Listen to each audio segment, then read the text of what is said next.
Assalamualaikum warahmatullahi wabarakatuh. Sebelumnya marilah kita membacakan basmalah. Bismillahirrahmanirrahim. Semoga kita semua dalam keadaan sehat walafiat. Amin ya rabbal alamin.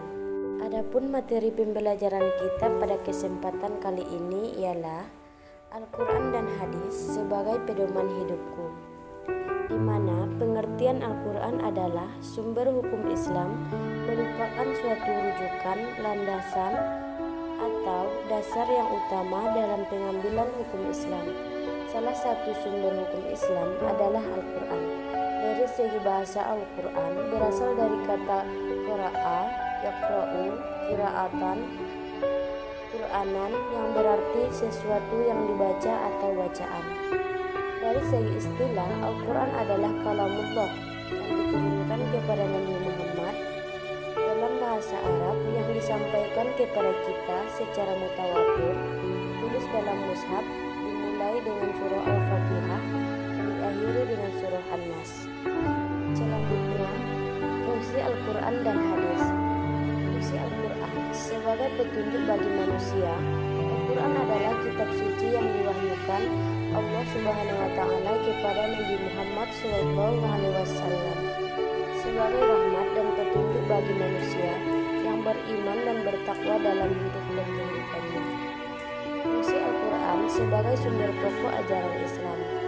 Fungsi Al-Quran sebagai sumber pokok ajaran Islam adalah Al-Quran, sebab dari Al-Quranlah diambillah segala pokok syariat dan dalil-dalil syar'i yang mencakup seluruh aspek hukum bagi manusia dalam menjalani hidup di dunia atau di akhirat.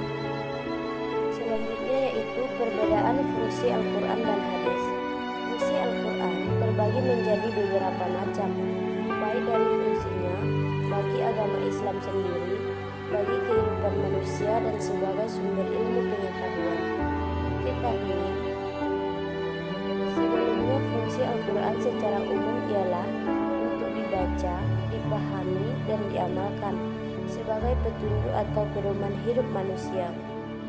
Salah satu fungsi hadis yang utama adalah memperjelas isi di dalam Al-Quran.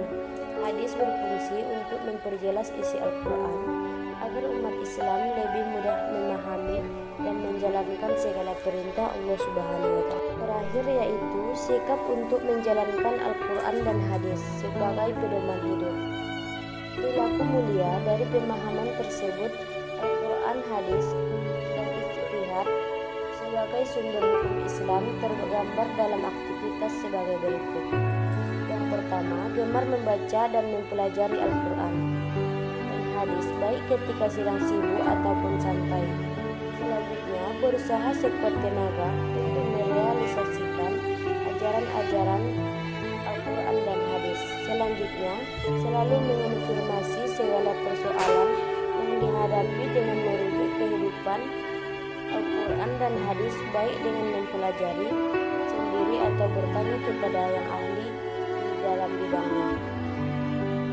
Selanjutnya, mencintai orang-orang yang senantiasa berusaha mempelajari dan mengamalkan ajaran-ajaran Allah, ajaran-ajaran Al-Quran dan Sunnah.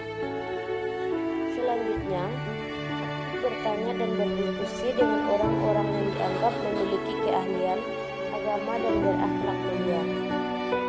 Dan yang selanjutnya, selalu berusaha keras untuk mengerjakan segala kewajiban serta meninggalkan dan menjauhi segala larangannya. Itulah materi pembelajaran kita pada hari ini. Sebaiknya kita membacakan Alhamdulillahirabbil alamin. Sekian, terima kasih. Wassalamualaikum warahmatullahi wabarakatuh.